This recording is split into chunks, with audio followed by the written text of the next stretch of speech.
pessoal, boa tarde, tudo bem? Aqui quem está falando com vocês é o professor Ricardo Perinardi.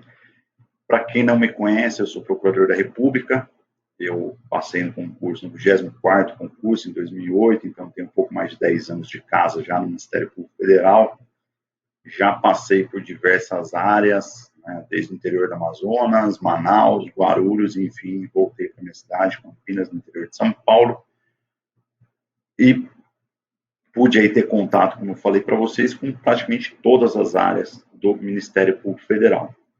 E eu vou estar junto com vocês agora nesse curso, né, no extensivo aí do Ministério Público Federal, na matéria de Direito Administrativo, buscando aí ajudá-los na aprovação desse concurso, que é um concurso bastante disputado, né, um concurso difícil, mas como eu estudava, eu sempre tinha em mente, alguém tem que passar e esse alguém tem que ser, uma das vagas tem que ser minha.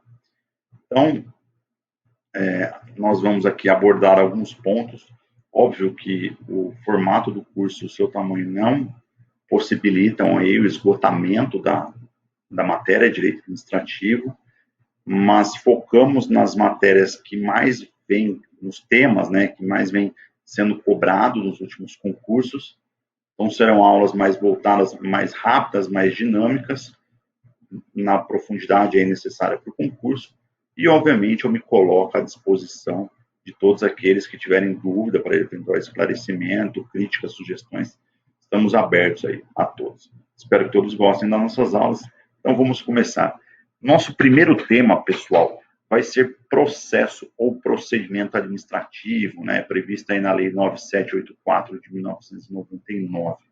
Especialmente nessa aula nossa, nós iremos abordar a questão das espécies e princípios do processo administrativo. Tá? Então, vamos à parte introdutória, tá, da lei. A Lei 9784 de 1999, ela estabelece basicamente o quê? São normas básicas sobre o processo administrativo no âmbito da administração pública federal, tá? Correto? Direta ou indireta, aí buscando, né, obviamente, dando normas que buscam aí, de um lado, a proteção dos direitos dos administrados, né, e, por outro, o fiel cumprimento da lei por parte da administração pública, tá bom? Já o primeiro ponto importante, professor, ela vincula ou não os estados e municípios? Pessoal, não, ela não vincula os estados e municípios. E ela é aplicável ao Legislativo e ao Judiciário Federal? Sim, pessoal, ela é aplicável, mas tão somente quando eles, no exercício das suas funções atípicas, né, aquela classificaçãozinha do direito administrativo de funções típicas, funções atípicas, quando o Legislativo e o Judiciário estiverem exercendo aí funções atípicas, eles irão aí utilizar a Lei 9784, tá? E, por fim, essa norma ela contém normas tanto de direito material quanto também de direito processual, tá? E as espécies, né? Como a gente falou, o nosso tema aí de hoje. Pessoal, uma classificaçãozinha que também é cobrada no concurso, embora haja outras classificações, mas essa nós entendemos que seja a classificação mais interessante, né? A defendida por autores mais conceituados de direito administrativo, que dividem os processos administrativos na seguinte classificação. Em primeiro lugar, internos ou externos, tá? Os internos, pessoal, são aqueles instalados dentro do âmbito da administração pública, né? Ao passo que os externos, por sua vez, eles envolvem particulares, né? Então, por exemplo, um pedido aí para obtenção de uma licença por um particular, né? Isso a gente pode classificar aí como um processo externo, correto?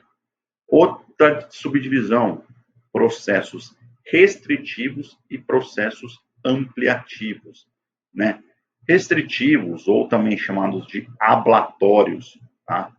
Tem examinador que adora aí um conceito diferente, então, um conceito restritivo ou ablatório são aqueles que basicamente impõem limitações à esfera privada de interesse, correto? E eles são divididos em meramente restritivos e sancionadores, tá? Os ampliativos, por seu turno, pessoal, são aqueles que consistem basicamente na expansão da esfera privada de interesse dos indivíduos, tá? Eles são divididos em iniciativa do próprio interessado, né? Então, por exemplo, aí, como eu falei para vocês, um pedido de obtenção de licença, né? De iniciativa da administração, né? Concorrenciais e simples ou não concorrenciais. Tá? Então, os restritivos, os ampliativos, desculpa, eles têm essa classificação, né? Concorrenciais e simples ou não concorrenciais.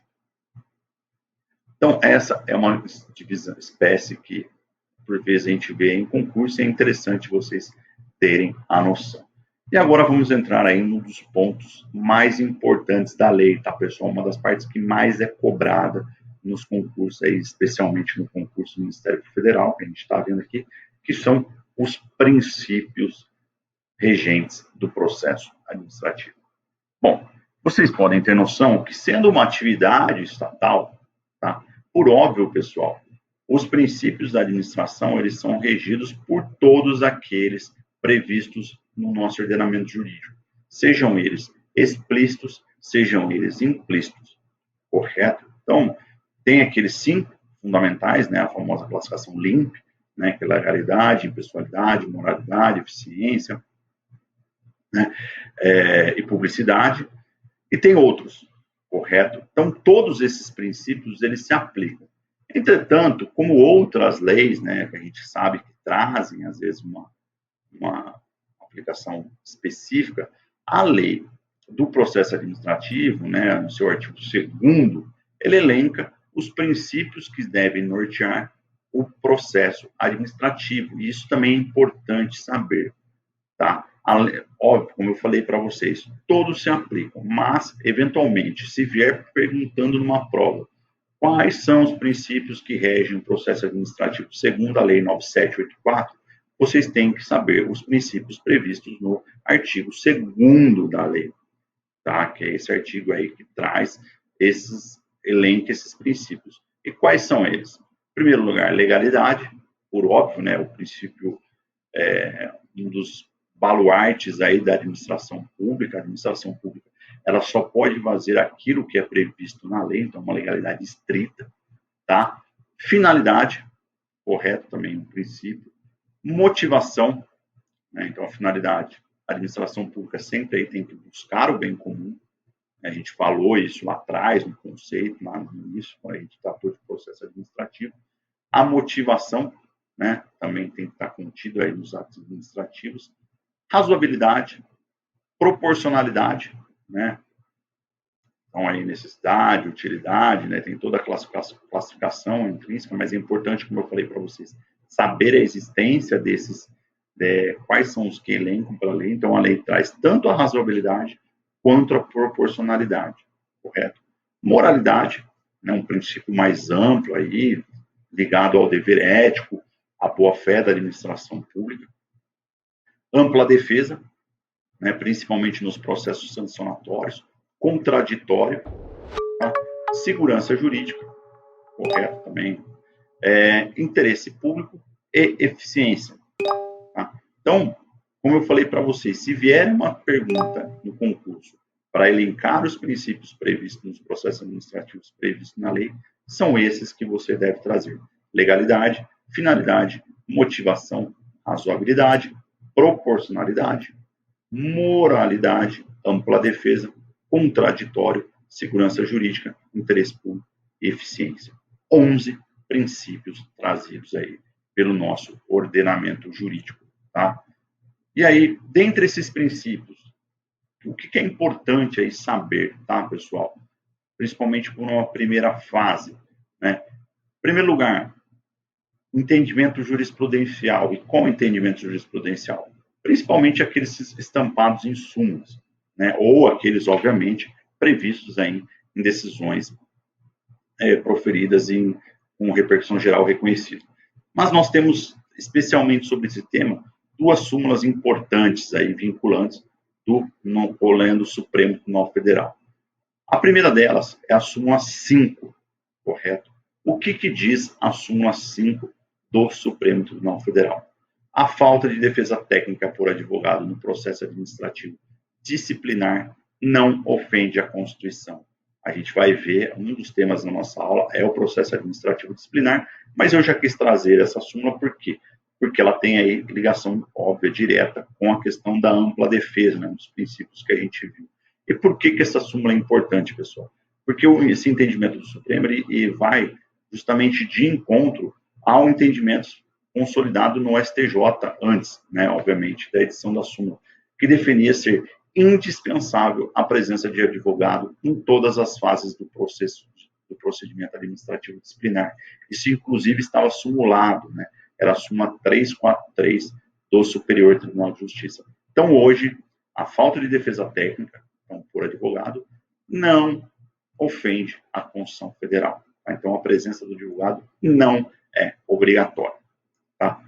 Ainda sobre esse tema, contraditório e ampla defesa, tem-se também a súmula 3, vinculante número 3 do Supremo Tribunal Federal, que fixa o seguinte: nos processos perante o Tribunal de Contas da União, assegura-se o contraditório e a ampla defesa quando da decisão puder resultar anulação ou revogação de ato administrativo que beneficie o interessado, excetuada a apreciação da legalidade do ato de concessão inicial de aposentadoria, reforma ou pensão.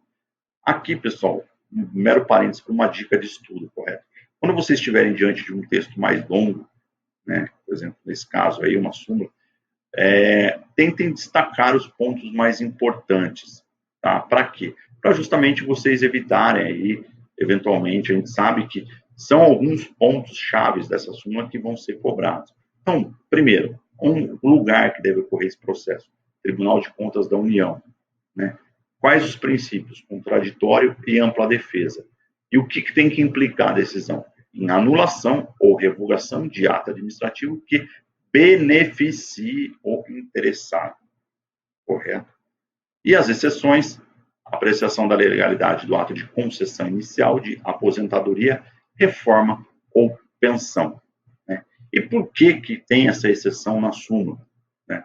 Porque as exceções, pessoal, não se trata de anulação de atos ampliativos do Tribunal de Contas, mas sim de manifestação desses órgãos, né? Impedindo, obviamente, que esses atos se aperfeiçoem. Né? Dentro de uma classificação também que a gente sabe que tem aí nos atos administrativos, o ato aí de concessão de aposentadoria, reforma e pensão, são atos complexos, ou seja, dependem da manifestação eles não se aperfeiçoam enquanto não houver a manifestação do Tribunal de Contas da União. Então, por isso, pessoal, que eles constituem aí uma exceção, porque não há aí uma anulação ou revogação do benefício. Né? O benefício ainda não foi concedido. Então, por isso que eles constituem ainda exceção a o enunciado previsto aí na súmula vinculante 3. Tá? E, por fim, também, uma outra súmula importantíssima, também de caráter vinculante do Supremo Tribunal Federal, é a súmula 21, né, que diz o quê? Que é inconstitucional a exigência de depósito ou arrolamento prévio de dinheiro ou bens para a admissibilidade de recurso administrativo. Tá. Pessoal, outro ponto importante dentro desse artigo 2º é o parágrafo único, que ele dispõe de alguns critérios que devem ser observados aí no processo administrativo, para que esse processo administrativo ele decorra dentro, vamos dizer aí, da legalidade, né? Observando o princípio da legalidade. E dentro desses critérios, qual que eu gostaria de destacar? Gostaria de destacar primeiro a vedação à renúncia total ou parcial de poderes ou competência, salvo autorização de lei. Tá? Então, você não pode haver aí a vedação, a renúncia total ou parcial de poderes, né? Salvo autorização de lei. Né? Lei, então, não é qualquer autorização, tem que ser autorização de lei. A proporcionalidade na imposição de obrigações, restrições e sanções, correto? Então, deve aí atender o interesse público, né? E as despesas processuais, pessoal, somente podem ser cobradas por imposição legal. Então, aí, de novo, né, temos aí o enunciado nosso, previsto na súmula vinculante 21. Tá? E outro ponto importante também é o impulso oficial, a oficialidade. O que quer dizer isso? Ao contrário, pessoal, dos procedimentos judiciais, dos processos judiciais, os procedimentos administrativos, eles podem ser instaurados sem a necessidade de provocação de qualquer interessado, de particular interessado, tá? A administração pública pode, ela própria, dar aí início ao processo administrativo. E, por fim, o último critério que eu gostaria de destacar é a vedação da aplicação retroativa de nova interpretação, correto? Então, aí tem uma nova interpretação da lei, a administração pública não pode, no processo, aplicar aí retroativamente. Pessoal, então esses eram os pontos que eu queria trazer para vocês nessa nossa primeira aula. Espero que vocês tenham compreendido. Qualquer dúvida, como eu disse, estou à disposição. Um grande abraço e até o próximo vídeo. Olá, pessoal, tudo bem? Professor Ricardo aqui de novo com vocês. Sejam bem-vindos ao nosso curso aí extensivo do Ministério Público Federal para Direito Administrativo. Hoje vamos tratar também de um assunto importante, direitos, deveres legitimados e competência. O ponto de competência ele é um dos pontos mais cobrados aí, considerando alguns conceitos que envolvem, nós veremos aí mais para o final da nossa aula de hoje. Então, sejam mais uma vez bem-vindos e vamos começar a falar do nosso tema, tá? Na parte de direitos e deveres, eu recomendo a leitura dos artigos 3º e 4º da lei, tá? Não tem nada muito complexo ali, não tem nada que demande muito aprofundamento, mas é importante saber ali quais são os direitos e deveres, e se vocês forem observar na lei, correto, esses direitos e deveres, eles são basicamente, decorrem da lógica do processo, né? Então, é algo que é até intuitivo, vamos assim dizer. Mas é importante saber, passar o olho aí para ver e ter a resposta certa. Especialmente dentro de direitos, né, previsto aí no artigo 3º, eu destaco um dos direitos que consiste no quê? Em formular alegações e apresentar documentos antes da decisão, os quais serão objeto de consideração pelo órgão competente. Tá? Então, todos os documentos e alegações têm que ser objetos de consideração pelos órgãos competentes antes de deliberar a respeito do objeto do processo administrativo. Correto? Agora vamos lá, passando aos legitimados. A gente até viu na última aula a questão relacionada a um dos princípios, que seria o do impulso oficial, aí, a oficialidade, ou seja, que o processo administrativo ele pode ter como início de ofício pela própria administração, tá? Diferentemente do processo judicial, mas nós vamos agora abordar aí mais especificamente os legitimados segundo a lei. O rol dos legitimados ele se encontra previsto no artigo 9º da lei. E quais são eles? Em primeiro lugar, né, por óbvio, os titulares aí dos direitos e interesses, né, que pode ser quem? Pode ser tanto a pessoa física quanto a pessoa jurídica. Tá? A pessoa jurídica ela pode também, ela tem legitimidade para a instalação aí de um processo administrativo. Outro legitimado, terceiros interessados, né? Quem são eles? São aqueles, pessoal, que sem terem iniciado o processo, eles possuem direitos ou interesses aí que possam ser afetados pela decisão a ser adotada, tá? Outro ente importante aí que possui legitimidade são as organizações e associações representativas, né? A questão relacionada aí são pertinentes a direitos e interesses coletivos, tá? E, por fim, as pessoas ou associações legalmente constituídas quanto a direitos ou interesses difusos, né? Essa classificação de direitos difusos, direitos coletivos, aí vocês estão estudando processo coletivo, vocês têm que ter aí na ponta da língua, está previsto aí no artigo 82 do nosso Código de Defesa do Consumidor, correto? Aquela questão dos legitimidades, interesses, divisibilidade, enfim. Então, mas tendo aí em mente que são associações, organizações ou associações representativas, questões relacionadas a direitos coletivos, ou pessoas ou associações constituídas legalmente quanto a direitos e interesses difusos. A capacidade também, pessoal, para fins aí, obviamente, do processo administrativo, ela é conferida aos maiores de 18 anos, né? Salvo previsão especial em ato normativo próprio, né? Isso está previsto aí no artigo 10º da nossa lei, tá? Então, isso é um ponto aí a ser considerado, correto? Agora, como eu disse para vocês, a gente vai entrar num tema muito importante dessa nossa aula, que diz respeito à competência administrativa. Tá? Ou seja, quem que dispõe de atribuição para praticar determinados atos dentro do processo administrativo. Então, basicamente, a competência, vocês sabem que consiste nisso. Tá? E a competência, pessoal, vocês acham que ela é renunciável ou irrenunciável? Pessoal, a competência administrativa, ela é irrenunciável, correto? E deve ser exercida pelo órgão legalmente habilitado para o seu cumprimento, né?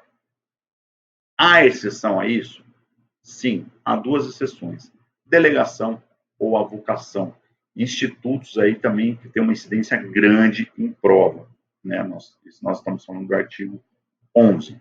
Qual é outra característica da competência administrativa? Ela é imprescritível. O que consiste basicamente a imprescritibilidade da ação, da competência? Ela não deve ser, liga-se muito à questão mesmo da prescrição, tá, pessoal? Ao direito de prescrição. Ou seja, já que ela é imprescritível, ela não se extingue pela inércia, tá?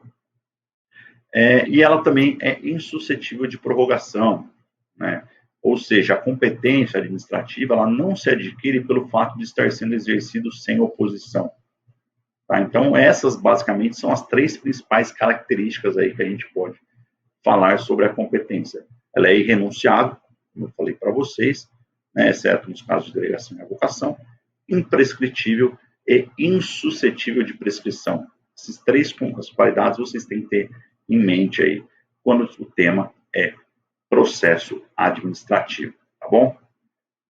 Pessoal, conceito e pressupostos da delegação, né? Como a gente viu aí, é um instrumento muito cobrado e utilizado, né? No dia a dia aí do dono do direito administrativo. Na delegação, pessoal, um órgão administrativo ou seu titular, né? Eles transferem, né? Então, o primeiro ponto que vocês têm que pensar é isso. Há uma transferência e não um chamado, como a gente vai ver na avocação. Tá? Isso está muito inerente ao conceito de delegação. Né? Quando eu delego a alguém, né, a gente usa esse termo, justamente eu, por exemplo, que tenho a atribuição de fazer determinada fato, né, isso é um conceito até utilizado não só no direito civil, né, em todas as áreas. Eu tenho um fecho de atribuições, eu delego para alguém, ou seja, algumas atribuições eu delego. Então, por exemplo, vamos imaginar eu hoje aqui como procurador da República, correto? Eu tenho a atribuição, por exemplo, de expedir ofício. Eu posso delegar. Né? Alguns colegas, inclusive, colocam aí por ordem e tudo, e os assessores nossos aqui do gabinete, eles expedem ofício em nosso nome. Então, foi uma delegação. Então, há uma transferência. Então, o órgão, o seu titular, tá? Eles transferem temporariamente, tá? Temporariamente. A competência, como a gente falou, não é permanente, é temporariamente parte de sua competência a outros órgãos ou a outros titulares, né? Então, é temporariamente parte da competência, ainda que estes não lhe sejam hierarquicamente subordinados, tá? Pode ser hierarquicamente subordinado? Pode, né? Mas não pode ser superior. Eu não posso transferir minha competência para um órgão superior, correto? Tem que ser no máximo no mesmo nível. Então, pode ser hierarquicamente subordinado ou não haver essa hierarquia, correto? Quando? Em quais hipóteses? Quando for conveniente, em razão de circunstâncias de índole técnica, social, econômica, jurídica ou territorial. Tá? Então, essas são as circunstâncias que tornam a delegação conveniente. Tá bom? Então, guardem isso. Quais são as circunstâncias que tornam a delegação conveniente? São circunstâncias de índole técnica, social, econômica, jurídica e territorial. Artigo 12. Então, vamos lá, só para a gente fixar bem o conteúdo. Na delegação, o órgão administrativo ou seu titular transferem temporariamente parte de sua competência a outros órgãos ou titulares, ainda que estes não lhe sejam hierarquicamente subordinados, quando for conveniente, em razão de circunstâncias de índole técnica, social, econômica, jurídica e territorial. Tá. Pessoal, se houver aí uma subordinação hierárquica, né, ou seja, se eu estou delegando para um subordinado meu, a doutrina classifica isso como uma delegação vertical. Tá? É fácil de entender, né? Você tem um organograma de um órgão público, você tem geralmente o organograma que as pessoas que estão são superiores estão aqui e as subordinadas estão aqui embaixo. Então dá para entender o porquê que é chamado de delegação vertical. Ao passo que, obviamente, se não houver essa subordinação, é classificada essa delegação como uma delegação horizontal. Tá bom? Entendido aí? Então, esses pontos são muito importantes para vocês entenderem, são muito cobrados em concurso. O ato de delegação, pessoal, ele obrigatoriamente especificará as matérias e poderes transferidos. Tá? A delegação ela tem que ser escrita mesmo. Os limites de atuação do delegado, correto? Duração e objetivos da delegação. A gente viu que ela tem que ser temporária, né? Então, por isso tem que ter delegação. E objetivos da delegação, correto? Até para justificar aí a sua conveniência. E o recurso cabível, né? Podendo, inclusive, constar ressalva aí do exercício da atribuição delegada. Né? Ou seja, eu delego todos esses poderes determinados meus, exceto um que se eu não fizesse a ressalva, ele se encaixaria. Tá? Então, por isso que pode conter aí a ressalva do exercício da atribuição delegada. As decisões adotadas por delegação, elas consideram ser praticadas pelo delegado ou pelo delegante. O que vocês acham? Pessoal, isso está previsto aí no artigo 14, tá? Parágrafo 3º da nossa lei, considera-se praticadas pelo delegado. E onde que isso vai impactar, principalmente? Por exemplo, na indicação da autoridade coatora em mandado de segurança.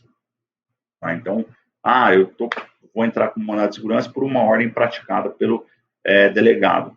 Eu vou nomear e titular como autoridade coatora. O delegado ou o delegante? O delegado. Tá? E a desdelegação, ela é possível em qualquer hipótese? Tá? Pessoal, em regra, a regra é a delegabilidade. Tá? Em regra, eu posso delegar. Porém, pessoal, em nenhuma hipótese pode ser objeto de delegação a edição de atos de caráter normativo. Tá?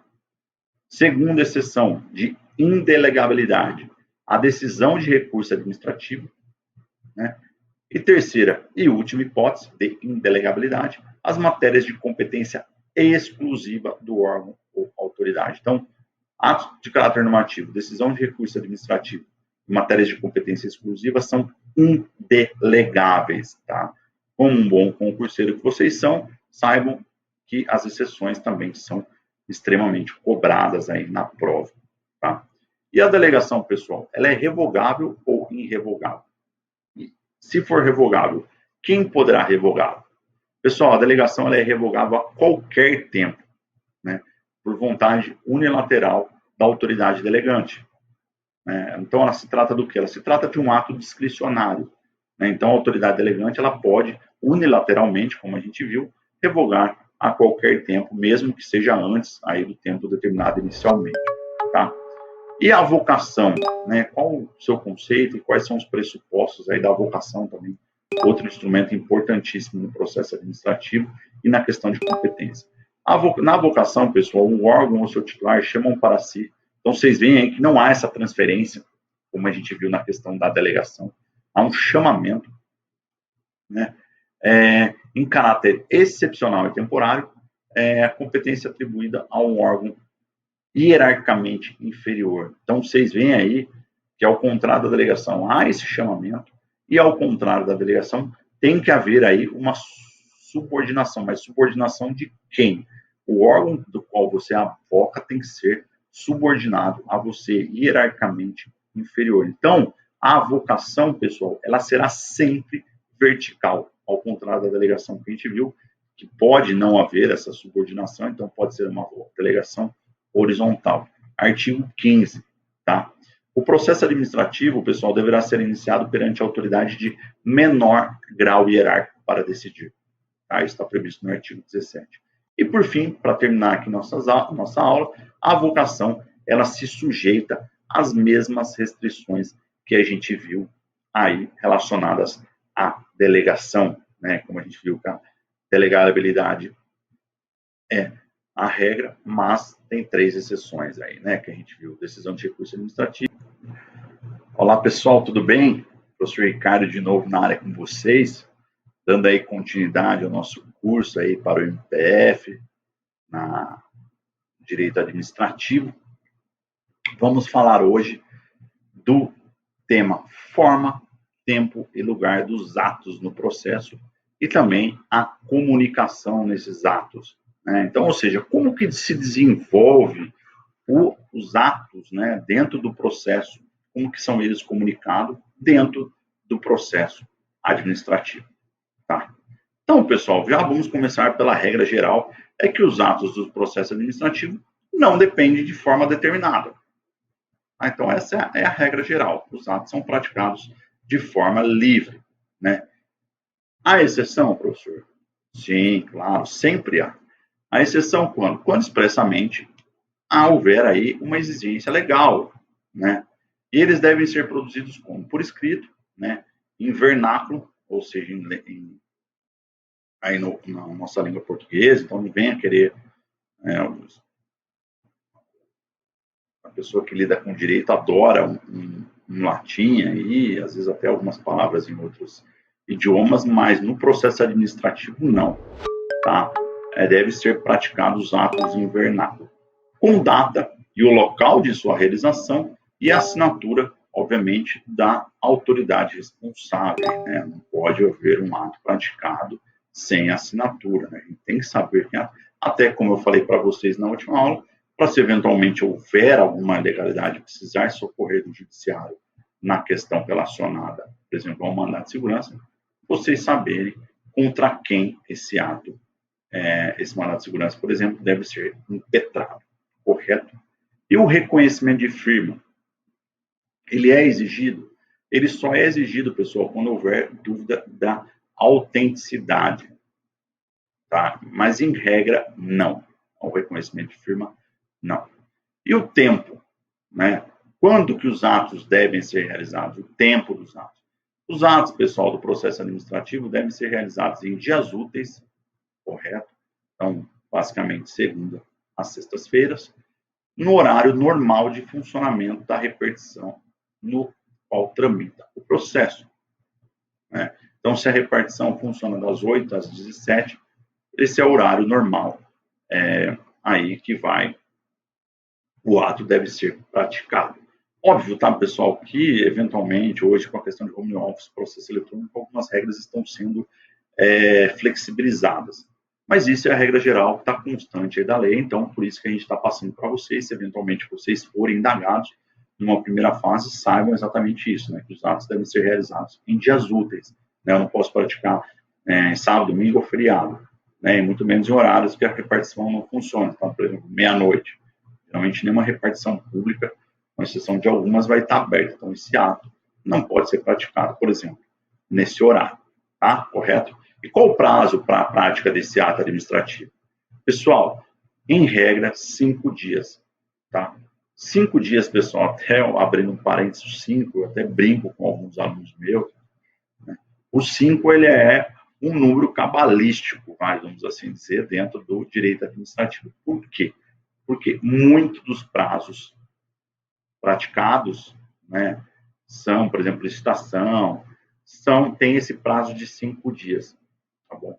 Então, na dúvida, se vocês não souberem na hora da prova qual o prazo para a prática de determinado ato em direito administrativo, vão com fé na resposta 5. Correto? É a grande a chance aí de vocês acertarem.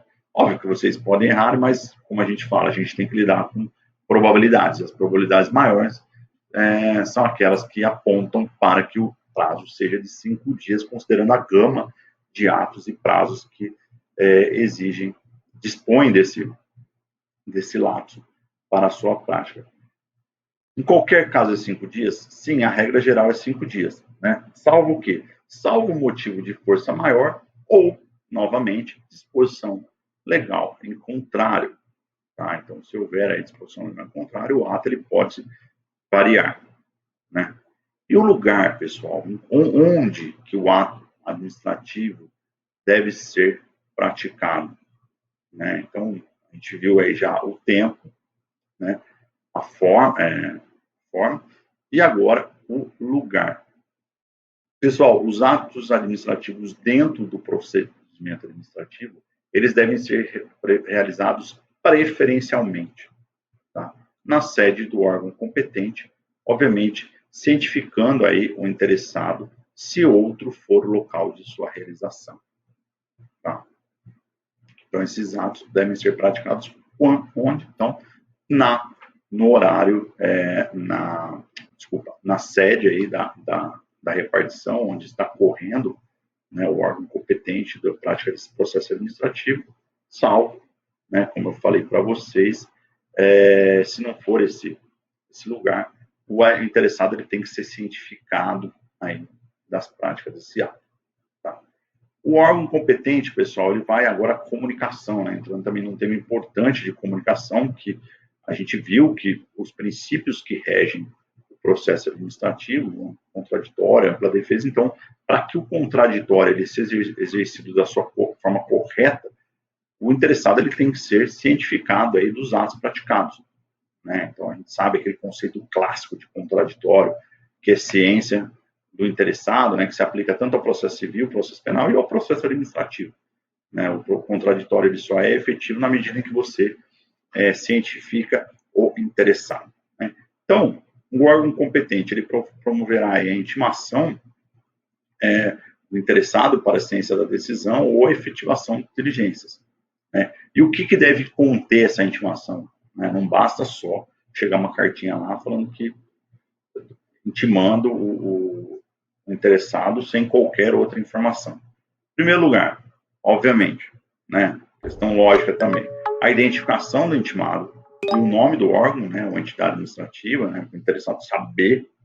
Então, por exemplo, eu sou intimado de um processo que está correndo no departamento de trânsito. Eu tenho que saber, não pode vir lá uma intimação no meu nome, só falando prefeitura do município, governo do estado, né, eu vou ficar, né, assim, geral, né, pode ser que o ato esteja sendo praticado na prefeitura ou na sede da administração estadual, mas aí tem que ver essa especificação, tá? Outro ponto que deve conter essa intimação, a finalidade da intimação, né, também algo lógico, você tem que saber o porquê você está sendo intimado. A data, a hora e o local, né, em que deve comparecer. Né? Então, por exemplo, fulano de tal está sendo intimado pela prefeitura de tal município para apresentar documentos na entidade. No dia tal, local tal e horário tal. Tá? Outro ponto também importantíssimo, se o intimado deve comparecer pessoalmente ou fazer representar. Então, vamos lá no exemplo que eu tenho dado. Né? Fulano de tal é intimado aí para apresentar documentos na prefeitura. Né? Então, o que deve constar? A identificação do fulano, o órgão, prefeitura, a finalidade, a apresentação de documentos, quando? Né? Então, a data, o local, o horário, correto? E se essa apresentação ela precisa ser feita pessoalmente pelo intimado ou se ele pode se fazer representar por terceiro, né? Também deve conter o quê? A informação da continuidade do processo, independentemente do seu comparecimento, né? Do comparecimento do intimado. Então, também tem que ter essa ressalva aí de que o processo administrativo irá continuar, mesmo, por exemplo, no exemplo que nós estamos usando, que ele não compareça para apresentar os documentos. E, por fim, pessoal, deve conter o quê? A indicação dos fatos e fundamentos legais pertinentes. Então, vamos lá, o exemplo que eu trouxe, de novo, né, para a gente fixar bem essa matéria. Fulano de tal intimado. Fulano de tal intimado pela prefeitura de tal município para apresentar documentos no dia tal, horário tal, por exemplo, no setor tal, no setor jurídico, vamos dizer, que ele deve comparecer pessoalmente ou pode ser representado também, ser informado de que o processo continuará, mesmo que ele não compareça, não apresente esses documentos, e a indicação dos fatos e fundamentos legais. Então, precisa desses documentos para comprovar tal. Então, isso é o necessário para a intimação ser válida. Né? A gente está falando aí o que tem que conter nessa comunicação, né, do ato do processo administrativo. Como que pode ser essa intimação, né, com todos esses pressupostos? Ela pode ser por ciência nos autos, né? Então vamos supor que o interessado vá na prefeitura, no exemplo que a gente tem dado, e veja o despacho e tome a ciência, tá, desse despacho. Considera-se aí válida a intimação do interessado. Pode ser feita por via postal com aviso de recebimento, tá? O AR, o famoso AR, e pode também ser feita por telegrama ou, por fim, outro meio que assegure a certeza da ciência do interessado. Assim, como eu falei para vocês, em termos tecnológicos, pandemia, tudo, um exemplo que a gente pode trazer é, por exemplo, uma intimação por WhatsApp. Né? Até atos judiciais hoje estão sendo realizados por WhatsApp. Nada impede, por exemplo, uma intimação por WhatsApp de um processo administrativo, de um ato. Vamos supor lá que esse fulano deixou o número de telefone. E aí vamos para não ter dúvida. Né?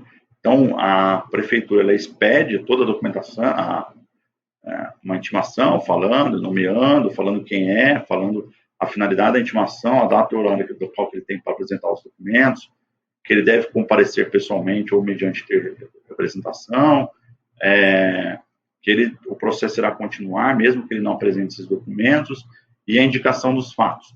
Né? E manda esse bonitinho ali, um texto no WhatsApp.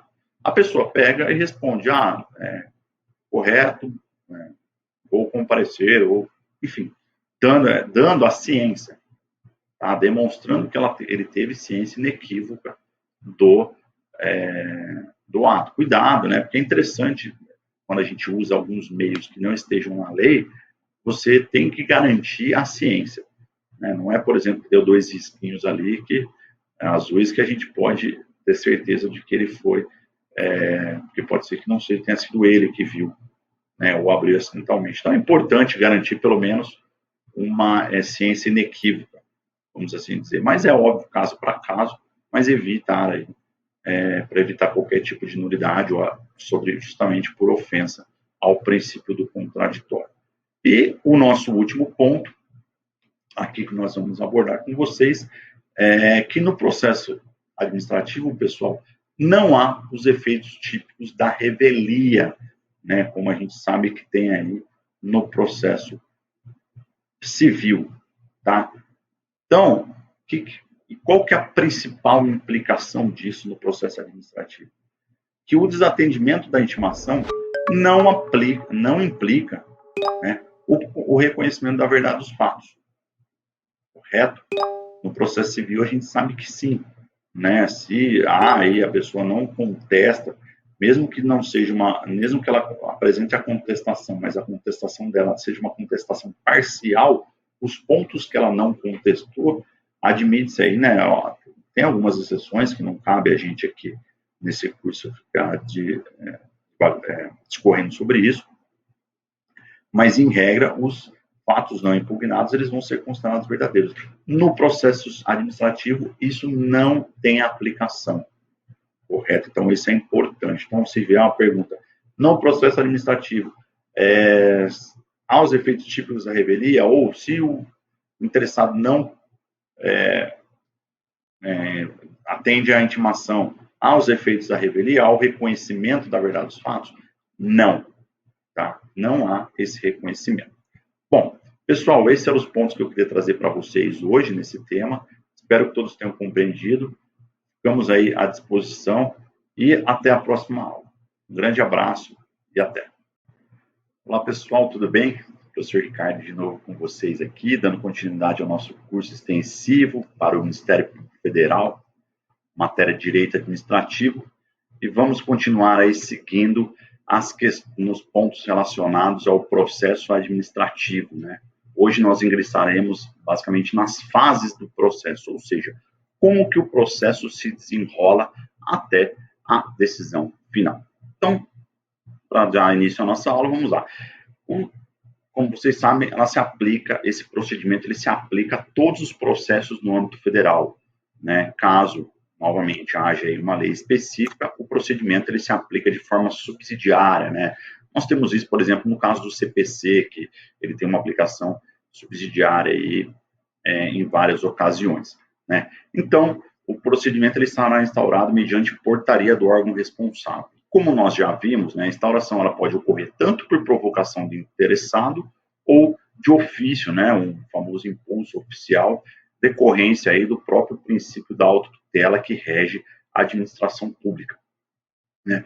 O interessado também, como nós vimos, eles podem ser tanto pessoa física como jurídica que atua em nome próprio ou que possa ser afetado aí pela decisão, tá? Em situações excepcionais, pessoal, a lei prevê que a provocação seja feita verbalmente. Então, ou seja, a regra é que a provocação, né, o início, seja feito por escrito, tá?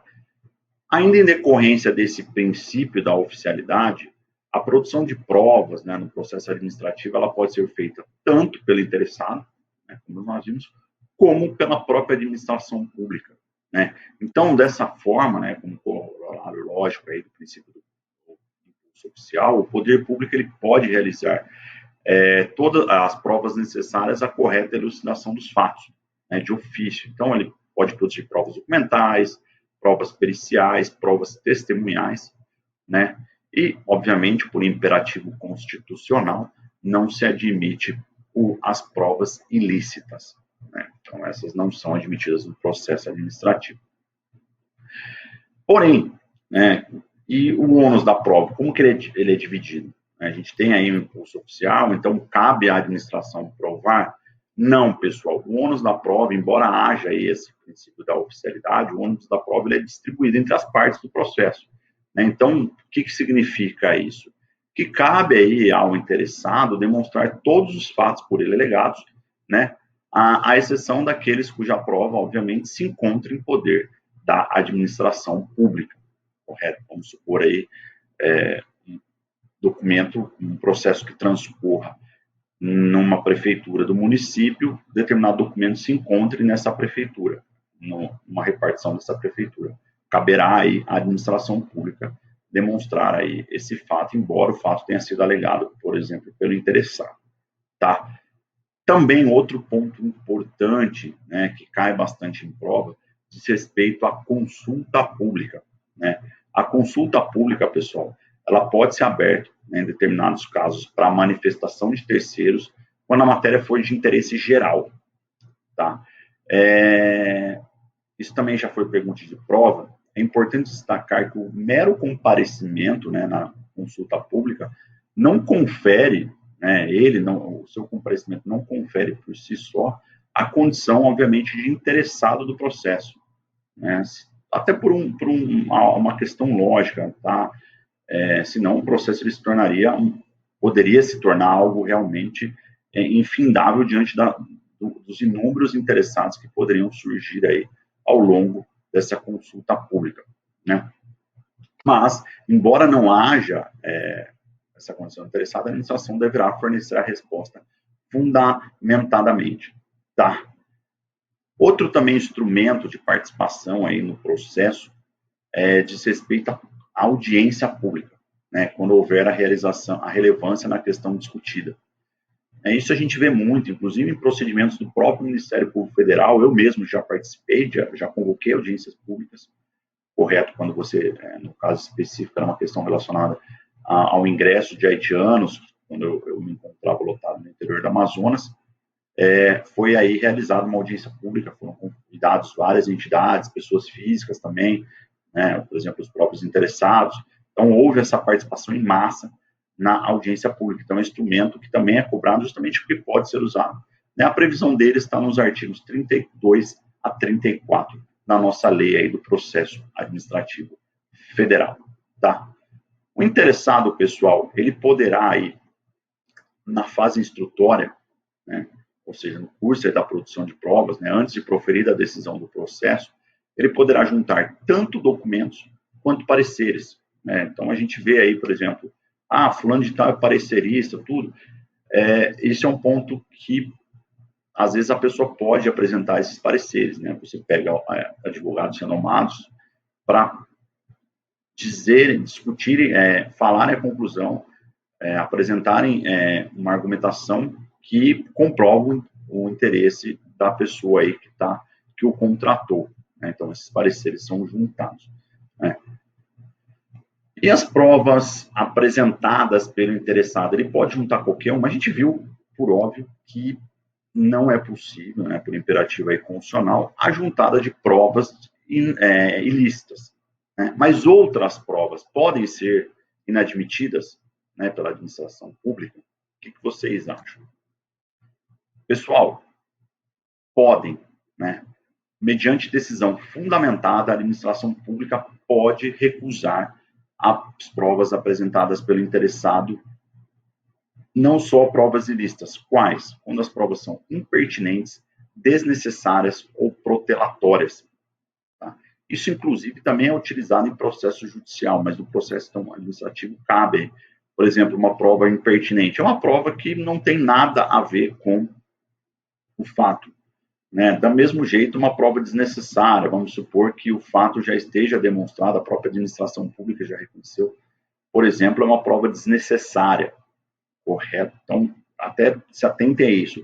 Embora os conceitos possam parecer semelhantes entre impertinente e desnecessárias, né, até se você for ver dentro do conceito de impertinência, há a desnecessidade, mas impertinência quer dizer a relação da prova com o fato, né?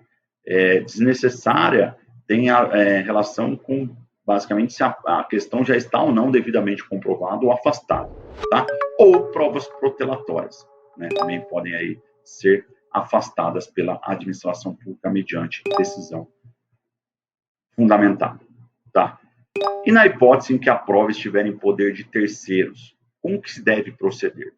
Bom, pessoal, esse terceiro ele será intimado para sua apresentação, né? Não sendo atendida a administração, o órgão competente, se ele entender relevante aí a matéria, ele pode suprir de ofício essa omissão, né, por terceiros, não se eximindo de proferir uma decisão, né? Está previsão expressa aí, artigo 39, parágrafo 1. Né? E se a prova essencial ao deslinde do fato, ele se encontrar em poder do interessado, né, e esse interessado for intimado aí pela administração para apresentar essa prova e ele não apresenta, qual que é a implicação? Vocês acham que o processo prossegue, não prossegue? Bom, nessa hipótese, pessoal, também é importante se atentar a isso, o processo será arquivado, tá? Não há aí o prosseguimento dos autos, o processo é arquivado, tá bom? Então, isso é importante. Isso, quem atua, por exemplo, em procedimentos para obtenção de benefícios previdenciários perante o INSS, isso é comum, né? Às vezes a pessoa era intimada para apresentar aí a carteira de trabalho, algum tipo de documento que comprove aí o período ou a condição de segurado, a pessoa não apresenta, o processo vai ser o quê? Ele vai ser julgado, o benefício não é negado, ele só não, o processo é arquivado, tá bom? E com relação ao parecer de órgão consultivo, vamos lá também, questão interessante. Em primeiro lugar, qual que é o prazo para a emissão desse parecer consultivo? Não vamos dizer aqui que o prazo é de 5 dias, eu sei que eu falei na última aula. Nesse caso, pessoal, o prazo será de 15 dias, correto? Salvo, mais uma vez, norma específica ou necessidade devidamente justificada e comprovada de extensão do prazo, né? Está previsto aí no artigo 42 da lei, tá? E a não emissão desse parecer, ele tem, né, alguma consequência? São duas, basicamente, as consequências que vocês devem memorizar, né? De um lado, se o parecer for obrigatório e vinculante, tá, o processo será paralisado, tá? Então, se vocês destacam aí, o obrigatório, vinculante, paralisado, até a sua apresentação. Correto? E tem mais, pessoal, sem prejuízo também da responsabilidade de quem deu causa ao atraso. Então, vamos dizer que seja necessário um parecer consultivo, obrigatório e vinculante, né? A gente tem um prazo de 15 dias, esse processo não é apresentado, por qualquer motivo que seja, né? Ou sem motivo, ou como a gente viu aí que o parecerista, o órgão, ele demonstra aí que vai ter que ser necessário mais prazo além dos 15 dias. Né? Em qualquer das hipóteses, se o parecer for obrigatório e vinculante, o processo será paralisado. Tá? E se, por outro lado, o parecer for obrigatório, mas não vinculante, quais são as consequências? Pessoal, o processo poderá prosseguir, não deverá, não é será paralisado igual na primeira hipótese, ele poderá prosseguir, inclusive com a decisão final, tá? Então isso é importante, hein? Então saber, na verdade, que além do parecer tem que ser obrigatório, óbvio, mas as diferenças mudam na questão de ser vinculante ou não e na questão da obrigatoriedade ou não da decisão, tá? Porque no primeiro caso ele será paralisado e no segundo caso ele poderá prosseguir, mas ele poderá também ser paralisado, né? Fim das instruções, as partes terão 10 dias para a apresentação das suas manifestações, né? E também outro ponto interessante é que, assim como nos processos judiciais, o processo administrativo ele permite a adoção de providências acautelatórias, né, para resguardar aí, né? E nesse caso, inclusive, haverá um diferimento do contraditório, uma postergação, ou seja, as medidas serão adotadas e posteriormente você verá e será exercido o contraditório, né? Em quais hipóteses? Em caso de risco iminente, a administração pública poderá adotar providências acautelatórias sem a prévia manifestação do interessado. Isso está previsto expressamente no artigo 45, tá? Então, poderá aí adotar essas medidas, como o pessoal usa, né, a expressão que também é usada bastante, inaudita altera pars, ou seja, sem a manifestação da parte contrária, sem a manifestação prévia da parte contrária, né? Essa prévia é importante, por quê? Porque haverá a manifestação da parte contrária, mas essa manifestação será posterior à adoção dessas medidas cautelares, né? Aos interessados, um direito também previsto aí, é garantido o direito de vista do processo e obtenção de certidões ou cópia de dados e documentos, né, que integre, né, ressalvado, obviamente, as hipóteses de sigilo. Então, por exemplo, um procedimento administrativo fiscal, a pessoa, por exemplo, pode não ter direito ao acesso ao sigilo fiscal ou ao sigilo bancário de terceiros que estejam ali. Ela pode obter alguns dados do processo, mas determinados pontos não serão acessados justamente em decorrência desse sigilo. Está previsto no artigo 46. Então, a decorrência, basicamente, dos princípios tanto da publicidade quanto o famoso direito ao acesso à informação aí, né, que a gente está vendo cada vez mais crescendo e sendo utilizado, né? A administração pública, concluída a instrução, ou seja, colhida todas as provas e as manifestações das partes, qual que é o prazo que ela tem para julgar? 30 dias, tá bom? E esse prazo ele poderá ser prorrogado, né, uma vez só, né, e por igual período, desde que justificadamente. Então, são 30 mais 30, desde que haja uma decisão justificando essa prorrogação por uma vez. E, por fim, pessoal, se o órgão de instrução ele não for competente para emitir a decisão final, né, a gente sabe que isso é possível, né, a gente sabe que, às vezes, dentro da administração pode ocorrer isso, toda a colheita de a instrução probatória perante o órgão, mas ele não é competente para a decisão final. O que será feito? Esse órgão elaborar um relatório, né, indicando, obviamente, o pedido inicial, o conteúdo das fases dos procedimentos e formulará uma proposta de decisão. Tá bom? Ele não dará a decisão, ele formulará uma proposta de decisão. Então, um caráter opinativo aí, objetivamente justificado, né? E para o órgão competente aí para o julgamento do feito, correto? Que aí esse órgão será o responsável e adotará as decisões, a decisão cabível. Bom, pessoal, esses eram os pontos que eu queria trazer para vocês relacionados às fases do processo administrativo. Espero que todos tenham compreendido, né, concatenamente, alguns pontos aí, como eu falei, consulta pública, audiência pública, dei uma lida nos artigos, né, lembrar da questão do contraditório, medidas cautelatórias, os prazos, como que se dá a instrução, a instauração, são matérias realmente importantes aí, são cobradas nos concursos. Qualquer dúvida, me coloco aí à disposição para saná-los, para ajudá-los, e até a próxima aula. Um abraço a todos.